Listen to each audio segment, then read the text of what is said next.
Oak Ridge is a community unique in the annals of American history, especially unique in this current history of ours today.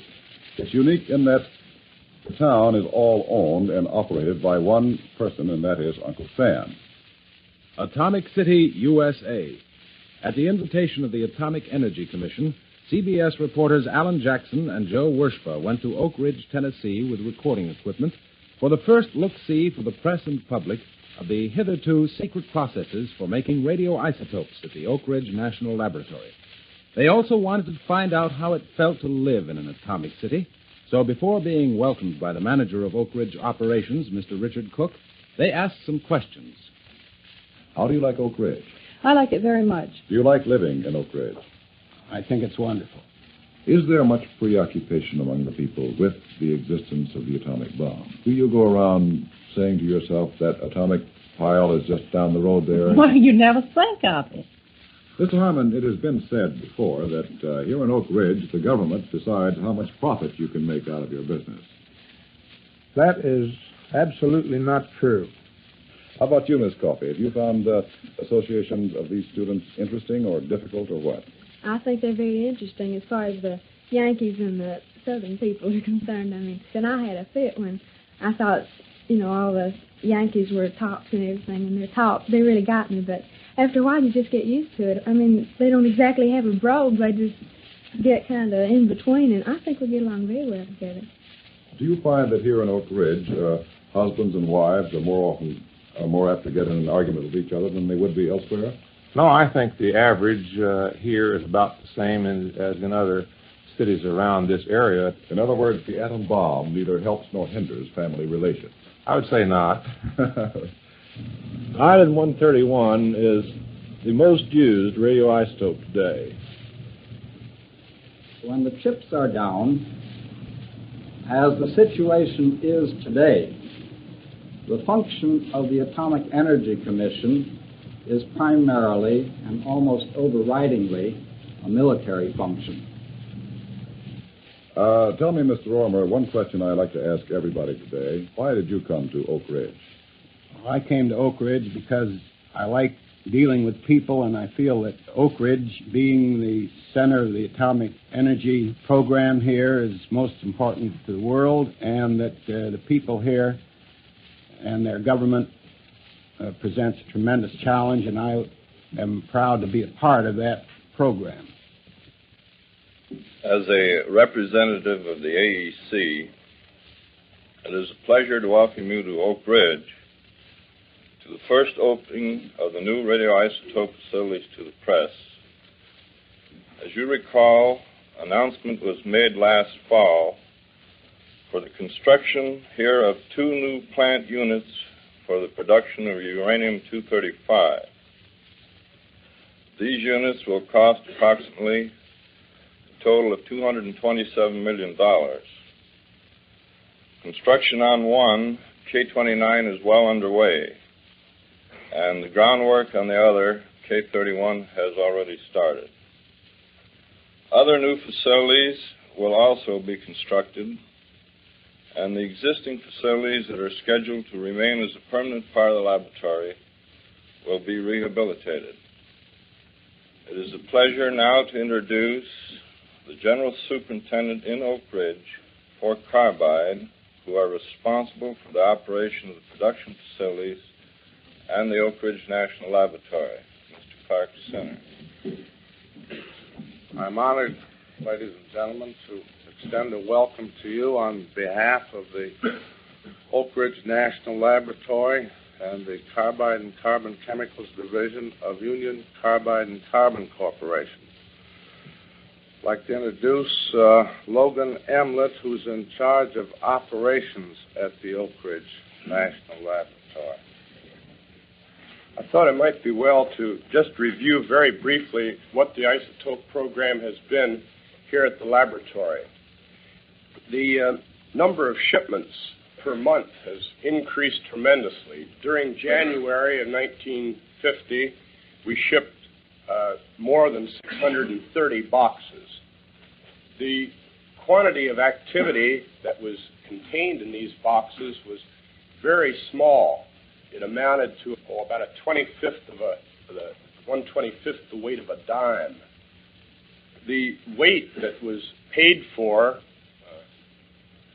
shipping weight, was on the order of 35,000 pounds, so that the gross weight of materials that is being shipped from Oak Ridge is quite tremendous when you consider the rather infinitesimal amount of radioactive atoms which are present. The radioisotopes which we make here all start in the pile building. That is, at some time or other they are inserted into the nuclear reactor. From that point on, they move through the process until they end up in the packing and shipping room. This is the pile, the most important area of the atomic project here in the Oak Ridge Reserve.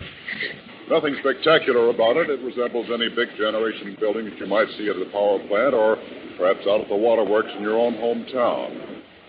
The pile proper is this stack of graphite, and in this graphite running in this direction that you are looking in are channels that go all the way through the graphite. In these channels we put rods of uranium equally spaced apart. When you have such a spacing of a sufficient amount of uranium in graphite, which serves as a moderator for fast neutrons, you will have a chain reaction taking place spontaneously. Now, this chain reaction, since it is spontaneous, all our work concerned with controlling the pile is to limit the reaction. We do this by inserting neutron absorbers into the pile to absorb excess amounts of neutrons above that which we need to operate. These are boron steel rods going into the top of the pile. When you have fission taking place in uranium-235, you have radioactivity. I have a piece of uranium similar to the type that is used in the pile. You will notice here as I place this close to a Geiger counter that this is normally somewhat radioactive. You can hear the counter clicking faster as I move the sample closer to the counter.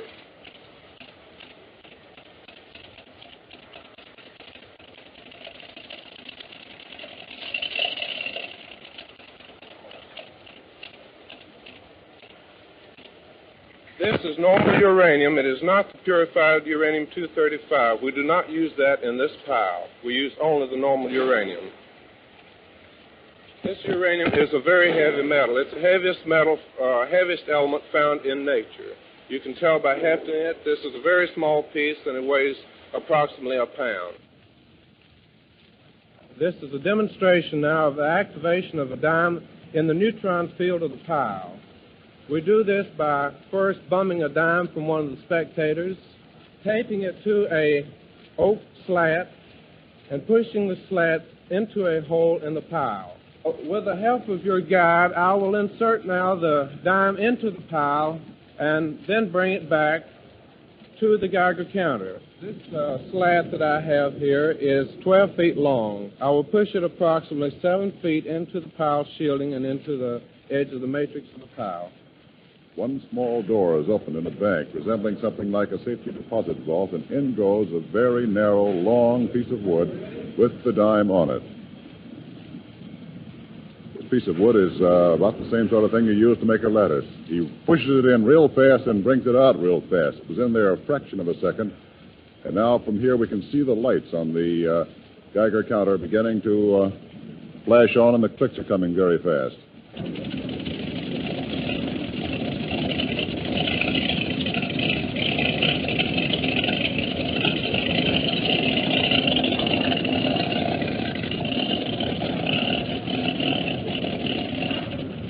We've been watching the Geiger counter in operation now to this radioactive dime. The clicks you were hearing were the indication of the radioactivity. It's rather amazing how quickly it was made radioactive. The operator who used the board to push the dime into the pile did so as though he had hold of a hot frying pan. How long will that dime remain radioactive? This particular dime will remain active only approximately 15 or 20 minutes to any great extent. If I had left the dime in for, say, 3 or 4 minutes, or maybe as long as a minute, the longer-lived activities would have been activated sufficiently so that it would have been active for several years. What is the danger of the radioactivity emanating from this dime here? Well, the only danger from it is the same as from any other radioactive substance, in that it would damage your blood cells or damage your skin. You would call this activated dime the classic example of money that burns a hole in your pocket. Is that it? That's absolutely true. If that dime had touched somebody, there might be a danger of that person being, say, irradiated, getting certain X-rays in them, which wouldn't be any too valuable for them. Is that true? That's correct. Then you have the constant eternal problem here all the time when you're dealing with material much more explosive and dynamic and dangerous than dimes. Much hotter, correct. How do you do that? How do you know at any particular time whether somebody's getting hit? Well, there are monitoring instruments in all the buildings, for one. Two, there are portable instruments which any man who is handling a material which is hot will check before he starts handling the material. Now, as far as you know, there have been no cases here of anybody being permanently injured by radiation. No, we've never had a case of anybody having a massive exposure or anything of that sort. Most people come into the file expect to hear some violent noise like they do in a boiler house, but actually it's virtually soundless. People expect because nuclear fission is going on behind this wall that they expect to hear a lot of noise. Actually, you don't hear a thing. I expected to see a tremendous, gigantic plant. This stuff here that we've just come from, this uranium pile, is the basic element in the uranium atomic bomb, isn't it? I'll say this, that what's going on inside the pile is essentially what goes on when a bomb explodes. You have fission going on. Only here you have it under control. Here it's under control. In a bomb, it's just let loose. We have now moved on from the pile building itself to what is called one of the cell units. Is that the correct name of it? That's right, radioisotope separation building. Well, what is the relationship of this building to the pile building which we just left? We process the material that has been irradiated in the pile. We bring it down here and we make chemical separations from that into the individual elements. What is your name, please, sir? Gordon Hebert. And what is your position here? I'm a research chemist in the development of these processes for separating radioisotopes. Well, now, how do you handle those isotopes after they have been separated? They're still radioactive. They are still radioactive. In many cases, we handle them in bottles by taking them into shielded carriers, and we make our transfers by sucking them from one bottle into another bottle, also shielded. You mean all of this goes on while the person doing it is completely shielded from the operation being performed? That is true. We're now in the building where all the shipping of isotopes takes place. It's been called by some enthusiastic publicity people the atomic pharmacist or the atomic drugstore. However, it does not resemble anything at all like a drugstore, and the first impression when you walk into this building is that you are in some sort of a locker room in a country club or perhaps a high school gymnasium. Now, these liquid isotopes, which have been made radioactive, are in small bottles under a heavy, thick lead shield and behind a thick concrete wall. Now, to get one of these bottles, the operator has to use an awful lot of Buck Rogers type of mechanism here. Rube Goldberg would probably enjoy seeing some of the inventions they have thought up to work on this material without having to touch it. For instance, you cannot see these bottles except by looking up to the ceiling, and in the background there is a large row of mirrors. Now, the mirrors reflect down on the top of the lead covers over these containers of bottles. Now let's see what happens when they begin to fill the order. Next step is to remove this shipping container from the lead packing barricade out into the open where a lead top is quickly placed, after which all of the remaining operations may be done with complete safety. These operations are fairly routine, except for one. The outside of the box is tested for surface contamination and also for direct radiation through the sides of the box with special equipment. After this, the boxes are rolled along this conveyor section where they are weighed, labeled, and banded, and sent up an inclined conveyor to the truck, which will quickly take them to the airport for air express shipment. The peculiar thing about this business of atomic science is that radioactivity is kind of hard to keep track of. It's even harder to find in the first place. You can't feel the stuff. You can't hear it. You can't see it. And there's no way in which you can detect it except with special machines. And for this purpose, the Atomic Project has developed these special scientific machines just to tell what is radioactive and to what degree it is radioactive. One of the chemical engineers at the Atomic Project here at Oak Ridge is Mr. Ed Beauchamp. Mr. Beauchamp, would you tell us something about this isotope production and its use around the country? For instance, who can have an isotope, and how does he go about getting it? Well, if I were interested in procuring an isotope to use, I would first make application to the Atomic Energy Commission. In other words, then anybody who wants to purchase an isotope or a group of isotopes has to prove to the Atomic Energy Commission that he is going to put them to a useful purpose.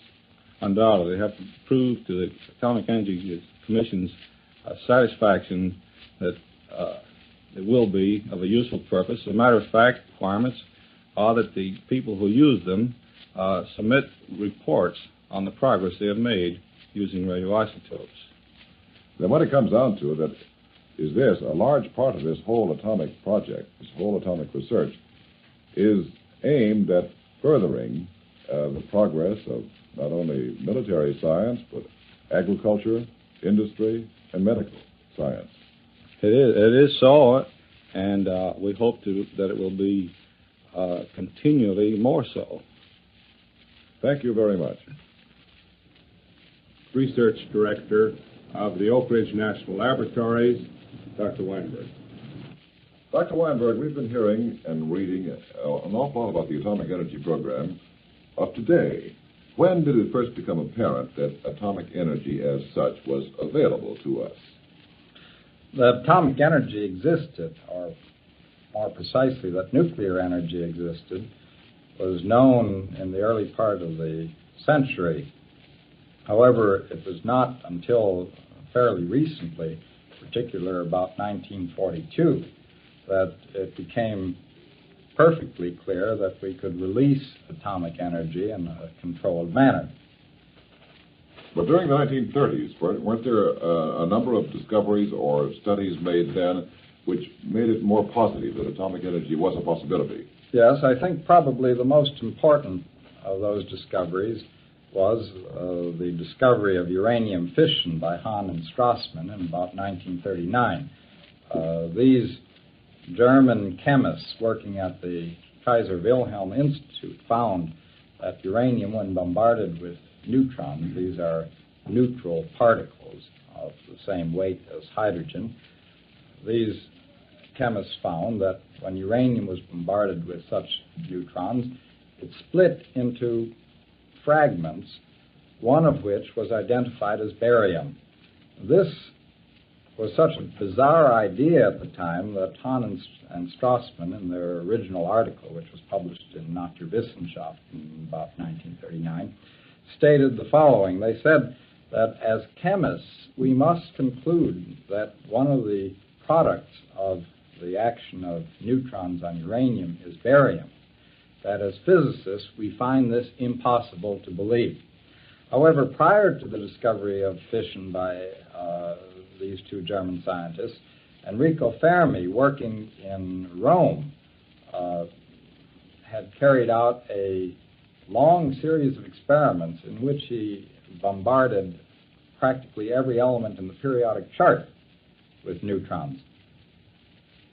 Well, now, if right away, when this was a possibility, the use of atomic energy was pursued, what would have been the result then? It's always very hard to make predictions on what might have been. I suppose it is fair to say that if fission had been discovered in 1935 instead of in 1939, then it is quite conceivable that the German scientists, who had a rather long record of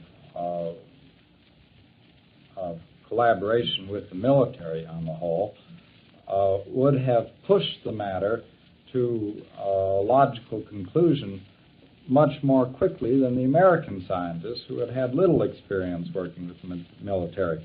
The upshot could have been that the Germans, rather than the Americans and British, would have got atomic energy and presumably atomic bombs sooner than the Americans did.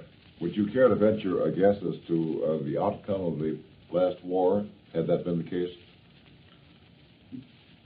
I think anyone could guess as adequately as I on this. But now, where do we go from here, Dr. Weinberg? I think that it is inevitable that we will have nuclear reactors, that is, atomic energy power producers, eventually.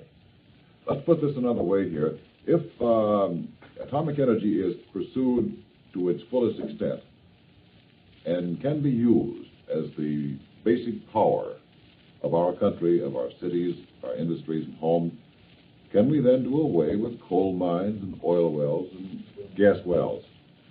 I think the situation was well summarized in a New York Times article that appeared shortly after the atomic bomb was, the first atomic bomb was dropped, which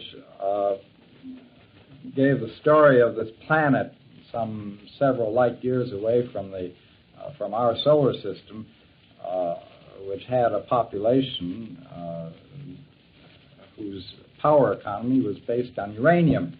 And then, as a result of a long war and a huge research effort, it was finally discovered how to burn coal, and this was hailed as the greatest discovery of the last 6,000 years on this particular planet. Because you didn't need all of the shielding apparatus. Because you didn't need shielding, you didn't have radioactive problems, you had no temperature limitation. All you had to do was dig the coal out and burn it. Match to it and burn it. Yes. One more question, Dr. Weinberg. A generation ago, a lot of our school students in the country were puzzling their heads and scratching their eyebrows over the problem of basic electricity, how it functioned. Do you think that a generation from now, they will be accepting atomic energy as students today accept electric current? I think this is very likely. I think it probably will not take a whole generation for them to acquire the same familiarity with atomic energy that they now have with electricity.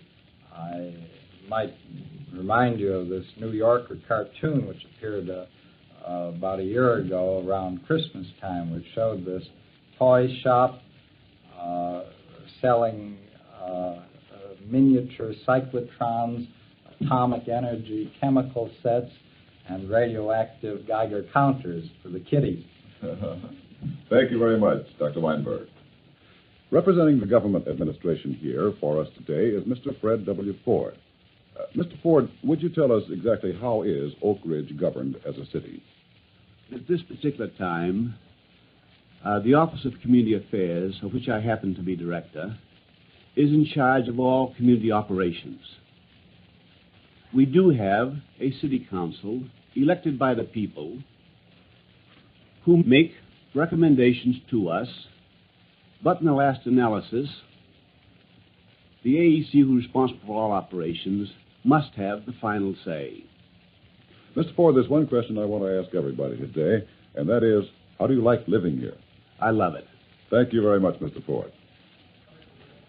Mr. Russell Field is the manager of commercial services in Oak Ridge. Mr. Field, with the government owning all of the land around here, how does a private businessman come in and set up a shop, a grocery store or a drugstore or something like that? I can best answer that by saying that we do have a certain minimum requirement to assure continuity of operations. But as the thing stands now, not just anybody can decide that he wants to set up a shoe shine parlor or a filling station in Oak Ridge and come in and do it. That is right. Is that in any way geared to his future profits? In other words, does the rent stay the same regardless of how much money he might ultimately make? There is no limitation on the profit that the merchant makes in Oak Ridge. What is life like in Oak Ridge for teenagers? Well, we asked two very good authorities on that to come along and tell us. Two teenagers. One is a senior in the Oak Ridge High School, Bob Helton, and the other is a junior, Jim Summers. Jim, how do you like life in Oak Ridge? Well, I think it's probably one of the nicest places in Tennessee or the United States as far as that goes for the teenagers. You always have something to do, and it's just very interesting.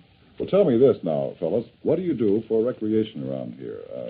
What do you do after supper? Well, during the weekday nights, you generally have enough homework to keep you occupied. And if you don't have too much homework, you can go up to the Wildcat Den. And the Wildcat Den is the hangout now for teenagers, like probably the old corner drugstore used to be for the last generation.